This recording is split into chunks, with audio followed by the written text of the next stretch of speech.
The U-shaped curve is found everywhere in biology. And this is the biological systems.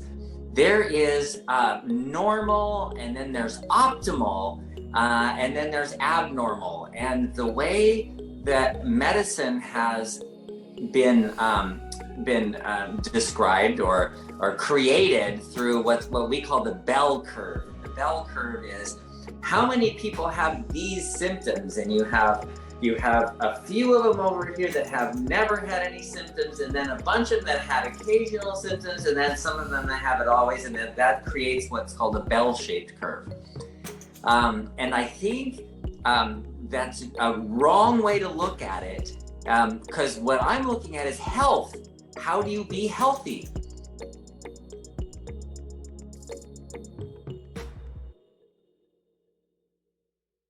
Hello, everyone. Welcome to the Fixed Blood Sugar webinar. We have this cool guy here, Joe. Some of you maybe have met him. Hello. And yeah, he really dressed up today for us. So it's my awesome. wife would be very proud of me today. Dr. Saunders will be joining us shortly, but today we're going to be talking about the U-shaped curve. And some of you may know what that means already. Some of you are new and have no idea what that is. And so we're going to chat with Dr. Saunders about that. And we're just excited that you guys are here. One thing I want to quick mention before we get started is that Dr. Saunders is not your specific doctor. And so the things that are mentioned today, it is not medical advice for you. It is best if you work with your doctor to determine if these things will work for you. So just to get that out of the way before we begin, I think we're on episode 184 today. So Woo! Yes. Right. That's why Joe's wearing his chain. 184 divided by 52. 3.54 years of doing this consistently every week. Amazing. That is amazing. That's awesome. I've lived in 3 different houses since we started these. Dr. Saunders has only missed like 1 or 2 weeks, I think. So yeah, pretty crazy. Yeah, this is thanks, Gary. This is my, I got this chain when Kirk Cousins and the Minnesota Vikings were on a big time roll, and he was like, you know, this is like an $8 plastic. Oh, here he comes. Did you miss me? Yeah. We did. I think things are about to get out of hand here, Dr. Saunders. So we're relieved that you're here. Again, yeah, we have a lot of people that are hopping on. So this is awesome. We've been hitting record numbers on our webinars. And not only on these webinars here, but on YouTube, we have thousands of people who are watching these. So we just want to say hello to all of you. We're so excited that you're here today. Dr. Saunders, I told them that we're going to be talking about the U-shaped curve today. And the U-shaped curve. And I said, some people will be familiar with this because we've talked about it a few times. Dr. Saunders usually has a little paper. It's usually back there in that shelf, I think. Oh, no. Maybe. It's in my computer, but I have it. Shoot. Okay. And anyway, for those of you who are new, we talk about type 2 diabetes here each week. We open it up for your questions, and this is just a really, really unique space on the internet where you can come be a part of this community, ask questions to an actual real live medical doctor, and you can share ideas and get support and that kind of thing. And so we're super excited that we have the ability to do this and that we get to come and join you guys each week. So I'm just real quick going to mention a couple of things here. We do try to answer as many comments as we can. So if you're on YouTube, you can post those in the comments and we will try to do our best to get to those. Facebook, same thing. If you are joining us live on Zoom, there is a Q&A section. Post your questions right there. That's the best place for me to navigate and to get to those. And bartonwebinar.com is the hub that you guys want to go to for all of the information about where is the YouTube channel, what are your top questions, et cetera, et cetera, et cetera. One other thing I'm going to mention, and then I need to talk to you about what Joe has in his hand. This is like groundbreaking news, ladies and gentlemen. We're starting another webinar. Ooh-wee. So by popular demand, we're starting another webinar on Thursdays. It will be at 12 noon Central Time, where we will be talking about healthy heart. Woo! And so there you go. You can see Joe is holding up our Healthy Heart Solution Kit, and we are going to take, yes, we are going to take an hour each week to really dig into this. And this is a big topic that people want to learn about. And so we're going to do that. So we get Dr. Saunders for 2 hours every single week. So, yeah. I mean, we must be paying him the big bucks. Can I get a little whoop whoop in the chat, everyone? Huh? What do you think? Yeah, we're really excited. So this is what we need you guys to do, though. You need to go to bartonwebinar.com. We've kind of revamped that page a little bit. There is a place for you to sign up for that webinar also. Now, we know you're not going to make it every single week. Things will come up, but this will at least send you a reminder so that you know that it's happening. And we're just excited. It'll be good information. You'll get to ask your questions again, similar format to this. But we've been just having so many questions about the heart, and we just decided it's best to just dedicate another webinar to that. So I think that's it for me. Let's go back to that book though that Joe was holding up, that Diabetes Solution Kit. Right yes. Here we go. This is the book of the hour right here. Okay, we talk about this a lot, guys. So if you are not familiar with that, let us know. Let us know in the chat if you have no idea what that thing is. You're not even real sure how you got on this webinar, but you're here. And the Diabetes Solution Kit is kind of like the office visit, but it's free. When you go see Dr. Saunders, this is what he recommends, but we're talking about it on the webinar for free, which is crazy. Now, if you want all the information, you can get that online, bartonwebinar.com. It's $20. It's $20. It's just remember. Actually, I lied. Is it like $19.97? $19.97. Yeah, you get what you pay for, right? Every time. Oh, but man, that is the barely get a cup version. of coffee anymore for $20. I tell you, with inflation, Seriously. So that is the digital version. You can get the print copy for an additional charge as well. But I just want you guys to have all this information before we dig into everything so that you know what we're talking about. But today we're going to be talking about the U-shaped curve. And I'm just going to let Dr. Saunders take it away and do his thing and teach us all the things. So Dr. Saunders. Okay, first of all, I'm going to talk to you about things that are cardiovascular and all over the place. And I want you to be intelligent about this and not think that everything I say that you have to do it because I say it.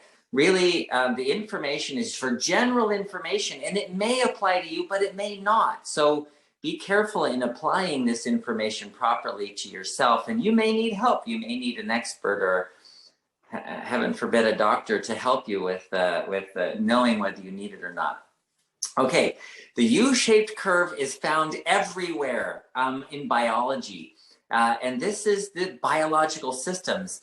There is normal, and then there's optimal, and then there's abnormal. And the way that medicine has been described or created through what we call the bell curve. And the bell curve is how many people have these symptoms, and you have a few of them over here that have never had any symptoms, and then a bunch of them that had occasional symptoms, and then some of them that have it always, and then that creates what's called a bell-shaped curve. And I think that's a wrong way to look at it, because what I'm looking at is health. How do you be healthy? Well, you're not healthy in the bell-shaped curve because that's about symptoms and you don't even know what to do. What's going to work for your symptoms is found in this bell-shaped curve. And you may be one of those that dies because you took that medication. But you may be one of the ones cured from that medication. And how do you know? Because there's everything in between. So why is the U-shaped curve important? It's because that's what tells you what optimal is. And it gives you a good idea of where you should be, not normal. You don't want to be normal. Normal right now is obese and diabetic and with heart disease. The expectation, okay, so let me give you an example. I took my grandma in, she was staying at our house with us, and we had to temporarily move her into a facility, a board and care facility. And so I'm sitting with the nurse and my grandma at the boarding care facility. She's 96 years old, and she's awake and alert and active and everything. I was just, with her, guiding her along. And so the nurse asked her, "How many medications are you taking?" She says, "None." She goes, the nurse is like, "You're not taking any medications?" "No. Why would I take medications?" "You're not on any blood pressure medications?" "No." "You're not on any cholesterol medications?" "No." "No heart medication?" "No, no medication." She looks at me, the nurse looks at me incredulously. "She's not on any medications?" No, she's not on, she knows what she's doing. She's not on any medications. And she's like, "Well, that's incredible. I've never seen anybody who's not on any medications." This is a nurse at a boarding care, right? This is like, she's used to people with, lists of 20 medications, and they're taking these 5 medications because of the side effects of that one, and that kind of thing. And that's a very common thing. So normal is to be on a bunch of medications. So if you want to be abnormal, what I would recommend is that you become optimal. That's the best thing. So I have an example here, since they just warned me about what we're going to talk about. I went and printed it really quickly. So this is the U-shaped curve, and notice on this curve is U. Some people call it a J because it often looks more like a J, but it's kind of like a U. And what you're looking at here is cholesterol. And this is the largest study ever done in the history of the world, 12.8 million adults. And they looked at what is the cholesterol to death rate. So here you have the death rate over here, and here you have the cholesterol level. And if you look at that really closely, then what you'll want to know is, what's the optimum cholesterol level? So I'm going to give you guys a good idea. What's the perfect cholesterol level? Where do you really want to be in your total cholesterol? So if you said 240, 230, 240, 250, somewhere in there, then you would be right. Now, do doctors tell you that? No, they don't. Why don't they tell you that? Because what they do is they narrowly focus on one little part of it. So I'm going to show you the little part of it now. So this is a different study. This is the Mr. Fit study. It's 250,000 men. This is just men. And if you'll notice, the one on the top is a U-shaped curve. That's the death rate. To cholesterol, cholesterol's down here. Same thing. You see the U-shaped curve. Low cholesterol causes high death rate, and high cholesterol causes high death rate. And the optimum is right around in here, right around 229, somewhere in there, 200 to 2. They do it in a different scale. But so the cardiologists never look at that. They're never shown that. They've never seen it in their lives. The only one they ever see is this red line right here at the bottom. This red line down here is the death rate from cardiovascular disease. So this is the total death rate from any reason, for any reason at all. Because low cholesterol, what does it do? Well, it prevents you from making new cells. You age faster. Your brain goes crazy. You have all of these other problems that you die from when you're taking cholesterol medications. But look at your heart disease risk. Your heart disease risk drops lower and lower and lower until you get to about 120. Yeah, about 140.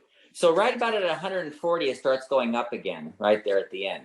So you don't want your cholesterol below 140 because even your heart risk goes up. But the cardiologists only look at that and they say the lower the better. And so you go in the cardiologist's office and what do they tell you? The lower the better. Why? Because they're narrowly focusing on that one little cause of death. They're not looking at the big picture cause of death. And that's why it's so important to look at all-cause mortality. And so you can see the same thing on blood pressure. Here's the blood pressure all-cause mortality. That is a U-shaped curve. It's a beautiful curve if you look at it. But what is that bottom line, the lowest death rate? The lowest death rate is right there. What is that? That is a systolic blood pressure of 150. 150. So all of you guys are out there looking at this saying, well, why did my doctor say that I have to be 120, that 150 is too high, that I was going to die any minute if my blood pressure is 150? I had someone come in, their dentist wouldn't see them. No, we can't do your dental procedure because your blood pressure is 150. And 150 is the perfect blood pressure. That's what you want. And that's what all the research shows. Unless you're narrowly focusing on one thing like cardiovascular mortality, in which case actually 120 over the systolic was actually more sensitive. It would be 70, 75. 70 or 75 would be the lowest death rate from cardiovascular mortality. So all-cause mortality has a U-shaped curve in everything, If you get too little calcium, you die. Too much calcium, you die. There is an optimum level of calcium. That U-shaped curve shows up in magnesium and supplements of all kinds, nutrients of all kinds. It shows up in the pH of your blood, the oxygen level of your blood. It shows up in just about any test that you do, that if your enzyme levels are too high, bad news. If your enzyme levels are too low, bad news. U-shaped curve, there's an optimum range. So what I want to do is I want to write a book called The U-Shaped Curve, and it's going to be the optimum level of everything. So you could just, like a reference manual, just look it up, and just you can just look at the U-shaped curve of everything that's tested, and then you can know, gee, my creatinine level is really low. I wonder what the U-shaped curve looks like on that, and you could be in the normal range and even in the optimum range and still outside of the normal. So it's so much better to look at an end point, like death would be a great endpoint, right? And that's why that U-shaped curve works so well, as opposed to how do you feel.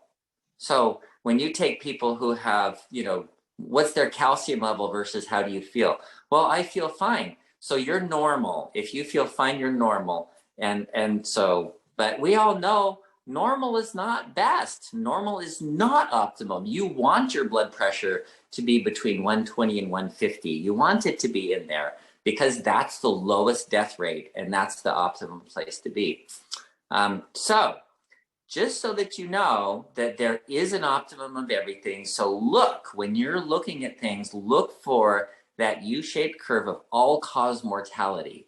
And that's the best thing to look at. Isn't that amazing? Awesome. Yes, this is so good. We did have a couple questions about this. Can you say again what the optimal level of total cholesterol should be? Oh, this one right here. So, and this has every single age group. When they did this study, it's 12.8 million adults. They did every age group, and this 220, essentially it's around 220 is the bottom line. So, but if you're 230, 210, anywhere in there is okay. But I had somebody come in last week and they said, well, actually, if you look at it, 230 is the best. So yeah, okay, 230. So people that are going in now and they're being told that their cholesterol is too high, what do they consider high cholesterol? What do other people in the medical community consider high? Anything above 200. And that's this red line right here. Okay. But actually, if you look at it, it goes up around 159. So around 160 is where you see even the cardiovascular mortality goes up on that one, on the end point there. So that's why they look at it. They say, well, you want to be below 200, but it's not optimum. Optimal level is 230. Wow. Someone is also asking, what is the source of the cholesterol study? Oh, good. Thank you. It's right here, Nature Scientific Reports, and it is from 2019. It's 12.8 million adults. It's that if you can read that. Yep, perfect. Let's see. Rayanne says, I was at 274 for cholesterol last year, and last month I got it down to 217 and argued that I will not take meds if I was able to get it to 217. Then I'll continue to do what I'm doing. My doc agreed to discuss it in the next office visit. Well, now you have some ammunition. In fact, I had this printed out for cholesterol, and one of my patients said, "Can I have a copy of that?" So I gave him a copy. He brought it to his cardiologist. The cardiologist said, "I don't believe it." Wow. I don't believe it. Brian says, I need to show this to my doctor because he wants to keep me on my meds to lower my cholesterol, and my value is 188. Ooh, I wouldn't. See, that's a risk. Look where 188. Look at. Okay, so this is one times your average death rate. That's the one right there, and this is 2 times your average death rate. And this 170 right here is double the death, or I'm sorry, 140. Yeah. So 140 is twice the death rate. 180, you're already 1.2 times your death rate. So, you're already looking at dying from other causes, like your brain not functioning or your heart not functioning. You need cholesterol to make CoQ10 too. So you don't make energy efficiently if you don't have cholesterol. Interesting. Okay, so I think this is pertaining to blood pressure. So let's see. My doc put me on meds and keeps increasing my dosage because I can't get lower than 143. I talked to my sister, who's been on blood pressure meds for over 20 years, and she said she's never lower than 143. I'm not taking the higher dose. She wanted me to take it right away in the morning. And at night, I'm just taking the morning dose. She meaning my doctor. So he said blood pressure, a good range is between 120 and 150. Yeah. So interesting. Time to print off some documents and bring them in with us, I guess, when we go to our appointments. Right. Very interesting. Okay. We're just going to dig into some more questions here, guys. Such good questions. I'm going to see if there's anything else concerning this actual U-shaped curve. Okay. How do we get a copy of this? Again, guys, I think it was scientific reports. I lost it. Say it again. Nature scientific reports. So it's in Nature, which is a scientific journal. It's not in a medical journal. And it was 7 February 2019. Okay. If I can Google that here in a minute, I will. I think we've posted this before, but okay. Let's do this. Susan says my HDL is too low and my LDL is too high. How do you reverse that? Oh, okay. The best way to reverse that is go on a very high fiber diet. So if you're eating, and then have fish in there too. So add fish and a high fiber diet, and that'll just completely reverse that. Awesome. Okay. So many good questions here. I'm going to go to the top. Aubrey says, does eating anything cause the body to create more insulin, or is it only sweet tasting things? Oh, good question. Okay. Every time you eat, you make insulin.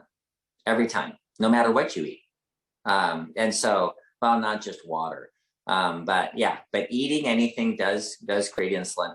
And you do make more insulin. So fat does not produce a lot of insulin. Protein does, and carbohydrates even more. And then sweet taste is tricking your pancreas into thinking it's a carbohydrate, even when it's not. So that's where the hierarchy is. All right, a couple questions about fasting. This is something that's brought up a lot, guys. We talk a lot about fasting, and if you want to learn more information, check out our past webinars. bartonwebinar.com will give you a link to our YouTube channel where you can search fasting and find all those those videos. But Aubrey says, should you continue your meds while fasting? You have to be really careful. If you're taking insulin and you start fasting, you can get hypoglycemic, and you can have a pretty bad hypoglycemia reaction. So be really careful with that. If you're fasting and you're taking blood pressure medications, you can get low blood pressure pretty easily. And so low blood pressure can cause all the same problems as low blood sugar, where dizziness, you stand up and you pass out, that kind of thing. So be really careful with the medications. Mostly, see, I'm working with people and they're fasting, and I'll tell them, okay, this medication, you should not take those while you're fasting specifically. Yeah. Things like metformin doesn't cause hypoglycemia, but you know what? If you're fasting, fast from the medications too. It's a great cleanse. It'll clean all the toxins out. Another fasting question. Someone wants to know if fasting can heal or reverse a leaking heart valve. I think this came up last week too. Oh yeah, it did. If you build your muscle, your heart muscle, there's one valve that actually can improve a leaky valve, and that's the mitral valve. The other valves are more fixed in their position and not dependent on the muscle. So the other valves, if they're leaking, are probably not going to be helped. But you fix the mitral valve leak by getting a stronger heart. So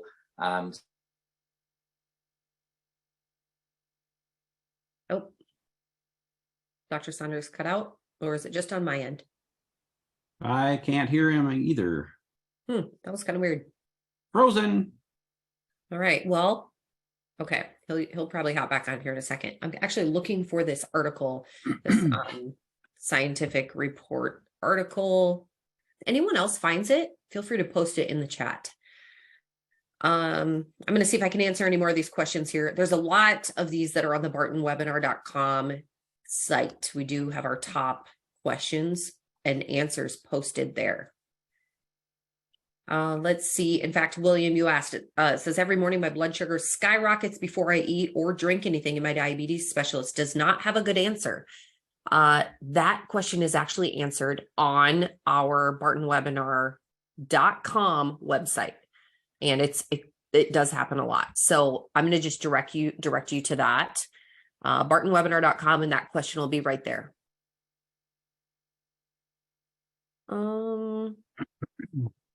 This is an interesting one. What do you think about the sardine fast? I am definitely not familiar with that, but I think sardines are really good for you. So we'll ask Dr. Saunders, see if he knows anything. Deborah says, hello, Leslie, Joe, and Dr. Saunders. How do you treat diabetic neuropathy? There's so many places that talk about surgery, medications, etc. However, that does not treat the root cause. Thank you for your time each week. Your diabetic program solution works. My fasting glucose is staying under 90. That's awesome. In case we can't get into all of this with Dr. Saunders, we do have a couple of recent webinars where we really dive into this. And so I'm going to recommend that you go check those out. bartonwebinar.com. Again, the link to the YouTube channel is there. I feel like we've changed. I think it's called Barton Webinars is what our YouTube channel is called, if you search that. But really good information from Dr. Saunders about neuropathy. All right. I'm going to keep looking. What is hypoglycemic exactly? I believe is what that question is. And that's really when your blood sugar drops pretty low.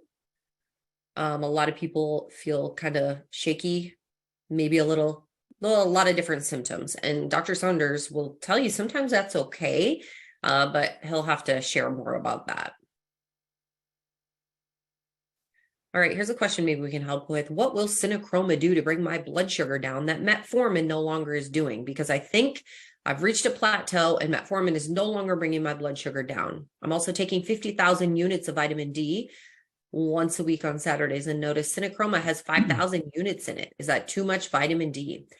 Good question. I can tell you right now that Dr. Saunders will tell you that there is no supplement that can replace your diet when you're trying to reverse your type 2. So Synachroma is a great product.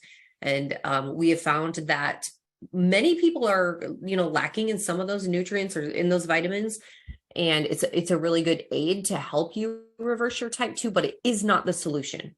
And the diabetes solution kit is really where the magic is. That's where you learn to reverse this thing. So I know that he would tell you that. Again, more information, bartonwebinar.com if you're interested in that, or maybe you already have it. And it's a low carb program, but it's pretty specific in how you do that. So I would definitely recommend starting there. Yeah, the 50,000 units of vitamin D, you're already probably getting 35,000 just in the synochroma alone per week. So that's a lot. I don't know. It's hard. Dr. Saunders has talked about, someone asked, I think even last week, if you could overdose on vitamin D. It's pretty hard. But you're already getting a good amount in your synochroma. Yeah, and the risk factor with vitamin D is the calcium. If you don't, that's why we have the vitamin K2, because the K2 takes the calcium out of your blood and puts it into your bones. So if you only take vitamin D without the K2, then you can have too high of vitamin D levels that is a calcium issue. But that's so if you're not taking the K2, then that's more of a risk. But 5,000 a day is, especially in the winter time or when you're not out in the sun a lot, then some people, like, I think Dr. Saunders talks about your body makes like 20 to 30,000 IUs naturally in an hour of sunlight or something like that, or less. And so, 5,000 a day certainly isn't all that much. It's way more than the recommended daily allowance by the whoever puts that out, the RDA, FDA, or can't think of it now, but that's just way too low. I mean, archaic. And that just shows, like, there's those big systematic entities, they take 15 to 20 years to update on newer, better information. So I'd imagine 10 years from now, it'll be way higher than what they're saying right now. But you are essentially kind of doubling up on that, because he's taking 50,000 once per week and then 5,000 each day. So especially if your other vitamin D doesn't have the K in it, then right. And the best way is to get a blood test and see what it is. You typically don't want to be over 100, I believe. Mine was fairly high. I think mine was like 75, and Amanda's was maybe 55 or something like that, which is all good. But like, if you get under 30 or 25, then it's dangerously low, I think. So yeah. You're back. Welcome. What about my back? Yeah. What about your back? Right. Anything wrong with my back? Looks good. Been doing lat pull downs? Yeah. No. Pull ups? Oh yeah, I do that. I do that actually. No, I do pull-ups. Okay. Well, great. You're probably one of those guys that can like crank out 20 pull-ups in a row, can't you? Just like 10. I do. Wow. 10. That's impressive. That's impressive. I think we were in the middle of asking if fasting can help to reverse a leaking heart valve. Yeah. And it doesn't. What you really need to do is build the heart muscle. Okay. Yeah. All right. That is good to know. Lots of good questions have come in. Let's see. This is interesting. David said, I went to a block party on Saturday. I drank a lot, 2 beers and 4 rum and Canada Dry. Didn't eat, but my blood sugar dropped from 80 to 120. Dropped to 80 from 120. You said alcohol is a sugar, but does the continuous glucose monitor or other monitors not detect alcohol? I don't drink very often, but was curious. No, there's a lot going on in there. There's a whole bunch of interactions that are happening. And so when you drink alcohol, then you make insulin, and the insulin causes your blood sugar to drop down. The alcohol doesn't raise your blood sugar. So it makes you insulin resistant in some way. But because of the high insulin from drinking the alcohol, it'll cause the sugar to drop lower because you didn't eat anything. If you ate something, then you wouldn't have that issue. All right. Anonymous says, I am 77 years old, young. I'm taking your blood sugar and heart vitamins. So that'd be our healthy heart and the synochroma. I eat less than 20 carbs per day. I'm doing 2 meals a day and 1 day a meal. What things should I eat for 2 days and 1 day a meal? 1 meal a day. Okay, so that's great. So 20. Oh no. Ruh-roh. Oh, we haven't had this happen in a long time. Oh, well, Same thing. What? Oh, What? we lost you. Now you're Again? back. Yeah, Okay. kind of. We'll give him a second here.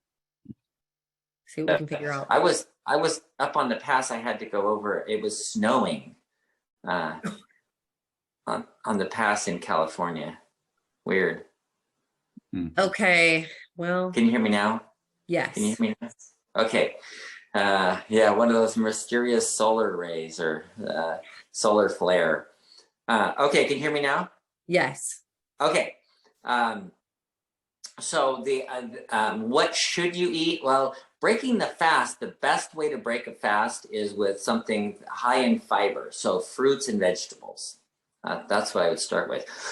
But if you're eating just one meal a day, then have a meal. I don't know, have beans and rice. Beans and rice. That's a great combination. Well, but if you're only eating 20 carbs per day, that can add up pretty quick. Oh, that's true. So, but what I would recommend is if you have the diabetes solution kit, there are some really good recipes in there. Yeah. But if someone was eating one meal a day, this is a good question. One meal a day, they have 20 net carbs. What do you think? What are some options?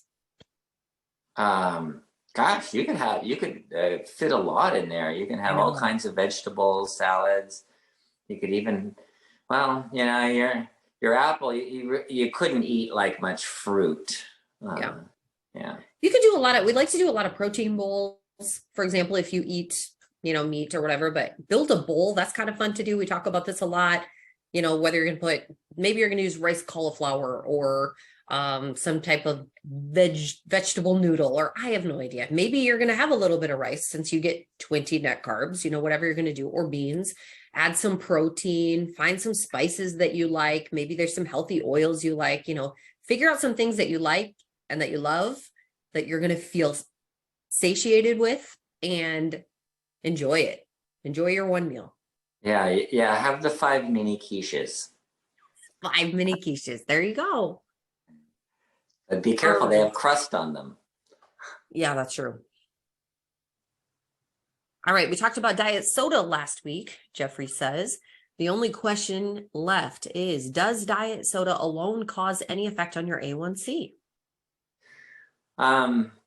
Alone, diet soda, probably only in the long run, only in the sense of making you insulin resistant, so your blood sugar is going to tend to be higher, and then your A1C is going to go up. So indirectly, probably not directly. Okay. This came in too from Anonymous. What do you think about the sardine fast? Are you familiar with it? So you can have all the sardines you want. It's okay, but it's sort of like a keto fast, or where you can eat sardines. It's okay, but yeah, and in fact, it'll lower your blood sugar dramatically. Interesting. Okay, sardines are good for you. I think he's frozen, but we can still hear you. All right. Okay, good. See. Okay. Anonymous is asking, what is the proper creatinine level, or creatinine? Okay, so a normal creatinine level would be around 1. So it's like 0.6 to 1.2, somewhere in there. It's really close to 1. Okay, interesting. Got to write this down. It's a new question. Can I manage my blood pressure without meds, with exercise and diet? Oh, absolutely. In fact, getting your insulin resistance down will drop your blood pressure quickly. So let's talk about that. The brain needs a constant supply of energy, right? Oxygen, sugar, all that stuff. When the brain's not getting enough sugar, it tells the heart, hey, we need more pressure here. So your blood vessels in your body constrict down, your heart beats harder, and it gets more pressure up to your brain to get more blood flowing through your brain, because the brain's saying, I don't have enough energy here. I need more energy. So give me more blood. And so that's what raises the blood pressure. So when you have insulin resistance, you're not getting sugar through the blood-brain barrier into the brain. So the brain is starving and saying, dude, I need more sugar. So raise the blood pressure. So your blood pressure shoots up. So what happens when you lower your insulin resistance and the glucose transport proteins are bringing sugar into the brain, and the brain's got plenty of sugar? What happens? The blood pressure goes down. That's what's really cool. Okay, someone actually posted the link to the article that Dr. Saunders was talking about. So I'm going to post that actually in the chat so you guys can see it. And then on YouTube, I'll have it there in the description as well. Someone is asking about the diabetes solution kit. So let's chat a little bit about that. So if you don't have it, sorry, I got to take a note here. This is what it looks like. And you can find this on bartonwebinar.com. It is just packed full of information. It's not huge, but a lot of people are having success with this. So it's broken up into 3 different phases, teaches you how to eat. The biggest thing is phase 1, you're eating low carb. So the way to figure out your carbs is making sure that you're subtracting the fiber from the carb count. And that will tell you how many carbs. So we have some people that found out they didn't know that they could subtract fiber, and they were really eating like 10 carbs per day, and they had great results. I'll let you know. But anyway, this is the diabetes solution kit. Again, you can find it at bartonwebinar.com. There is a code that you can use. It's webinar25, and you will save 25%. Anything else you want to share on that, Dr. Saunders? Yeah, oh no, we lost him. We're having technical difficulties today. Darn it. Well, Joe, anything you want to share on the diabetes solution kit? It is a proven winner. I mean, and there's something for everybody in there. So the book is the thing. The diet is the thing. So you have to detox. Adding things in like more supplements is not going to fix the problem. It's really putting in the is detoxing, is taking out all of the excess toxins that you have. Timothy, who I got to chat with a while ago, said maybe Dr. Saunders' computer got too low on sugar. It's hypoglycemic. My hypoglycemic computer. It keeps cutting out every once in a while, but we did have 2 questions about hypoglycemia. What is it, and is it safe? Okay, low blood sugar, hypoglycemia, is when there's not enough sugar getting to the brain primarily, but the heart, the kidneys, and there's generally not enough sugar in the body. So the nervous system is the most sensitive to that. So hypoglycemia, the number would be, if you're in the United States, it's around 50, below 50. It's usually pretty bad when you're 30. 40 is pretty bad. But in Canada and the UK, mostly it's when you're below 3. In the 3s you could notice it, but if you're in the 2s, you're going to notice it. So what does that mean? Well, there are certain tissues in your body that require a constant supply of sugar. They have to have, this level of sugar. And that's especially the brain and the nervous system. So you want to make sure your blood sugar stays around 70 to 90 is an ideal range.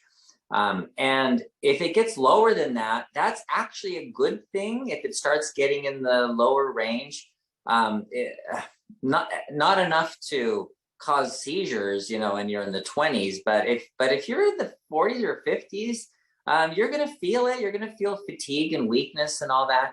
And what that does is increases your insulin sensitivity. So it allows your brain to get more sugar into it when you drop low sometimes. So yeah, we talked about that. I hate to say it, but actually hypoglycemia in the 40-50 range is okay, and it's actually good for you. Right. Susan said, I've been told to give blood. It will get rid of of a lot of the insulin in my blood. Is this true? No, the insulin in your blood lasts like 10 minutes. It lasts for minutes, and then it's gone. And then your pancreas is like constantly putting out insulin to keep it at a level. And when the pancreas stops making it, it drops very quickly. So yeah, giving blood will do it. Robert says, I'm using a Libre 3 continuous glucose monitor, and it's an amazing improvement over pricking your finger. I've been intermittent fasting with 1 meal a day for 3 days, but curiously, it shows that my blood sugar reading is growing higher through the night while sleeping. My fasting glucose reading is in the 140s. How can this be? I eat a low-carb meal around 6:30 p.m. By late afternoon, I'm usually right around 100. Your thoughts? Okay. So there's a lot of factors that enter into what your blood sugar is going to be. And so measuring the blood sugar just gives us ideas. It's not like a fixed rate, because if you have a continuous glucose monitor, then you're looking at it spikes, it goes down, and it goes up, it goes down, and it's all over the place. And there isn't a such thing as stability except within a range, perhaps. So why does it go up at night? You eat a low carb meal in the evening, and then your stomach's empty, you go to bed. Well, when your stomach's empty, you make something called glucagon, and glucagon tells your liver, hey, put out more insulin, put out more sugar. So you start making sugar. And when you're making glucagon, you're not making insulin. So that sugar is not going to drop down. So you're not going to put out a lot of insulin. So your blood sugar is going to be generally higher in that kind of a case. And then in the morning, you release the cortisol that makes you insulin resistant, and you're eating and you make insulin, but you're insulin resistant. So now your blood sugar goes up higher again. And then in the afternoon, your cortisol drops down. You're no longer insulin resistant, and your blood sugar drops into the normal range, like 100. So I'm giving an idea of what could happen. And it's perfectly logical and normal, and that's okay. There's just a lot of factors that enter in. It doesn't matter if your blood sugar is getting into the 140s, you're still enough insulin resistance to call it diabetes, and to still work on it and still stay on the phase 1 of the program. All right. Gary says Dexcom 6 is continuous monitoring every 5 minutes, showing you a blood glucose graph, even during sleep. So crazy. So cool. Yeah. All right. Yeah. Something that has come up. Oh, Holly, you went from Facebook to Zoom. Awesome. When should I get a Cpeptide test? I started your program in November and lowered my A1C from 7.1 to 5.8 in 3 months, and also lost 50 pounds. 50 That is awesome. Wow. My doctor wanted me to go on metformin, but I'm doing your program instead. Thank you, thank you, thank you. So the question was, when should I get a Cpeptide test? Well, it doesn't sound like you need a Cpeptide test. The purpose for Cpeptide is to see if your pancreas is making insulin. If your pancreas is making insulin, then you're not going to have that kind of a result. So for example, you went from diabetes to non-diabetes. 5.8 is pre-diabetes. And so, and 7 is clearly diabetes. So that hemoglobin A1C drop tells us that your pancreas is putting out insulin. And so people who are on and who want to know if they can get off of insulin need the Cpeptide test, because that tells us how much and if your pancreas is making for insulin. Okay, so Sherry says, hello to everyone. This is Sherry. I don't know if you're familiar with Joe Cross, but he filmed a documentary entitled Fat, Sick, and Nearly Dead about 12 years ago. In this webinar, he juiced for 60 days straight, called it a reboot. She says, I don't have a juicer, but I modified his juice recipes to fit my NutriBullet. And I wanted to complete a 10-day reboot before beginning phase 1 of our diabetes solution kit. but I have not been able to get through the entire day with the drinks only and no solid food. My reason for doing this is that I feel like I have to do something drastic to jumpstart my journey to regulate my blood sugar, blood pressure, and my weight loss goal of 125 pounds. Should I keep trying until I'm actually able to get to 10 days with only the NutriBlast drinks and then reintroduce food to my body using phase 1?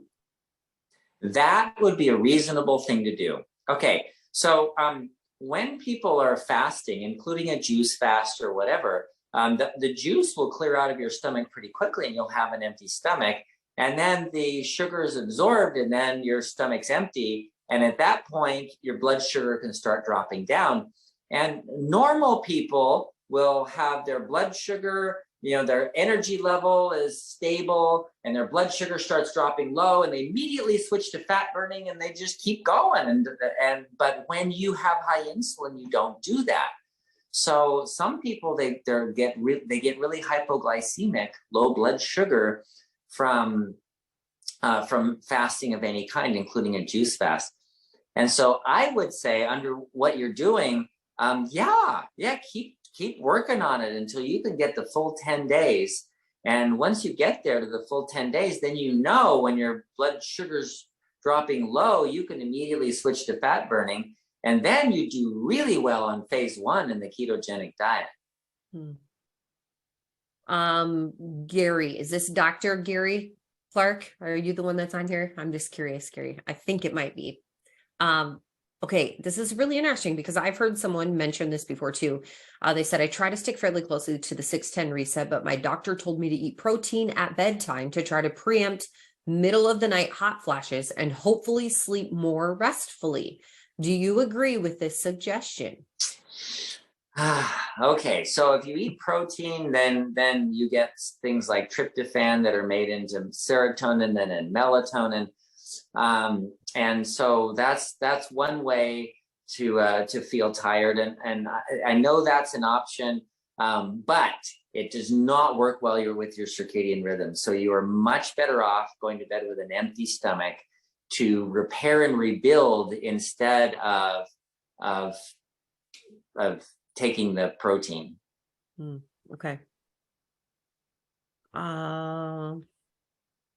Last week, Dr. Saunders said, if you are insulin resistant and you're going to fast, you should fast dinner, not breakfast.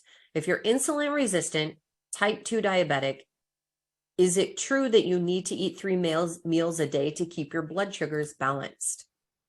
No. The whole idea of what we're doing here is trying to make your body function normally metabolically. So, excuse me. So you can use sugar, and then when your sugar drops low, you can use fat. You can immediately switch to fat burning metabolism and not have any drop in energy and not even notice it. That's the way the body is supposed to function.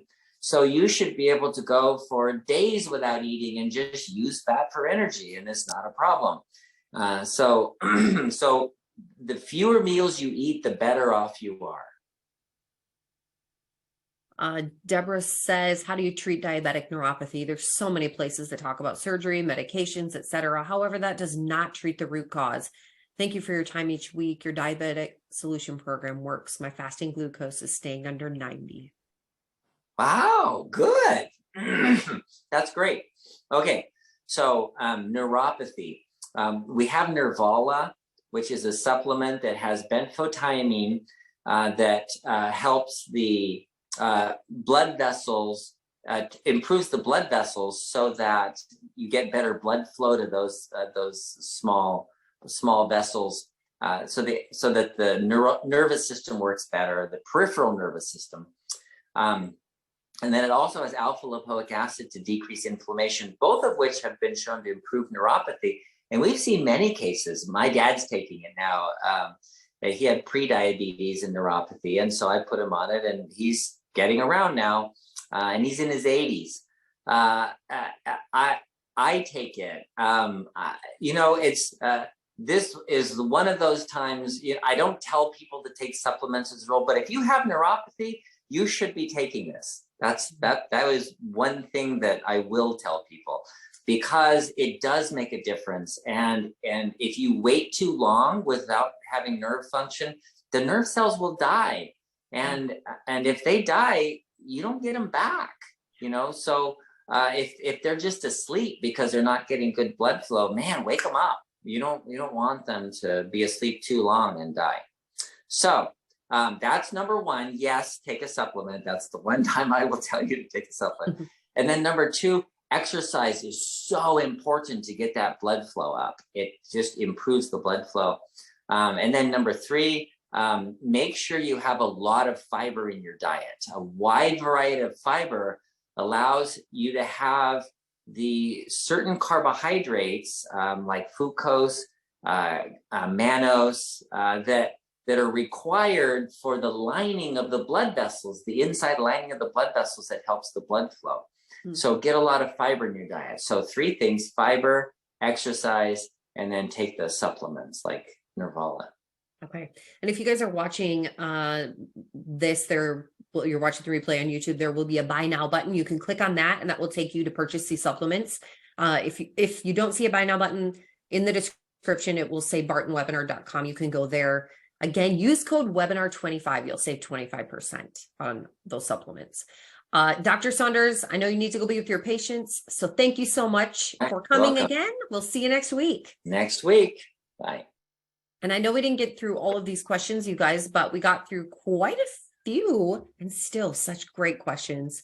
It's fun to see so many names that I recognize. A lot of you hop on each week. Some of you I've gotten to chat with, and so good. So good to see you guys. So thanks for coming back. Thanks for helping other people. Timothy, I know you're sharing some advice. And Gary, you're chatting with some other people too. Thank you so much, you guys. That's the exciting part of this, is to finally have a place where you guys can chat with each other, encourage each other, give each other ideas, do that kind of stuff. We also have a Facebook group. Is it a group? Now that I'm thinking about it. Yes, it is. Barton Webinar on Facebook. So if you haven't joined that, do so and share in there, guys. Comment on people's stuff, help them, encourage them. A lot of you are already doing it. So if you want to do it there too, we'd be grateful. People need you guys. That's why we're doing this. We all need each other. So anything else, Joe? Amen. No, I mean, you guys are awesome. I'm just sitting in the background, just kind of, Chilling. Come on. He's chilling. Yeah. We will be back next week. So same time, same place.